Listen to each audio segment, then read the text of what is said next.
ડભોઈની PM Shri વણાદરા પ્રાથમિક શાળામાં શાળા પ્રવેશ ઉત્સવ 2026ની ભવ્ય ઉજવણી કરવામાં આવી હતી. ડભોઈ તાલુકાની પીએમ શ્રી વણાદરા પ્રાથમિક શાળાના પવિત્ર પ્રાંગણમાં કન્યા કેળવણી અને શૈક્ષણિક પ્રગતિના પ્રતીક સમાન શાળા પ્રવેશ ઉત્સવ 2026ની ભારે ઉત્સાહ અને ભવ્યતા સાથે ઉજવણી કરવામાં આવી હતી.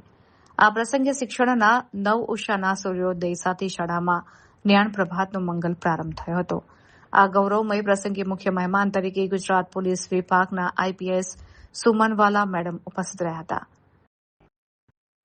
આ ઉપરાંત તાલુકા પ્રાથમિક શિક્ષણ અધિકારી રજનીભાઈ પટેલે પણ હાજર રહીને યોગ્ય માર્ગદર્શન પૂરું પાડ્યું હતું.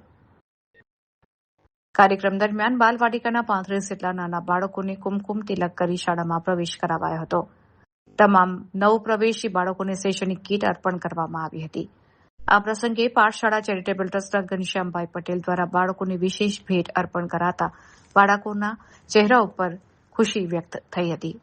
તો મુખ્ય મહેમાન આઈપીએસ સુમનવાલા મેડમે વિદ્યાર્થીઓને પ્રોત્સાહિત કરતા જણાવ્યું કે શિક્ષણને જીવનનું શ્રેષ્ઠ શસ્ત્ર બનાવીને પોતાના સપનાઓને સાકાર કરો.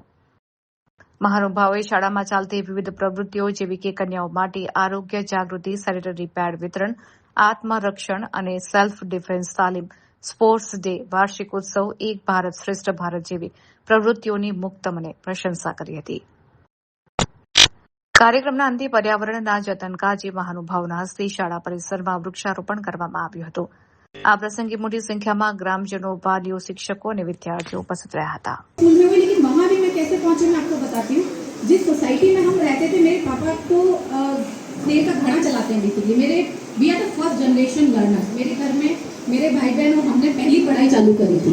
मेरी मम्मी तो आज भी फोन नहीं लगा सकती है, बिल्कुल अनपढ़ है, बट उनका ऐसा था कि बच्चों को जरूर पढ़ाना है. तो जिस जगह मेरे पापा की दुकान थी वहाँ आसपास इतने बड़े बड़े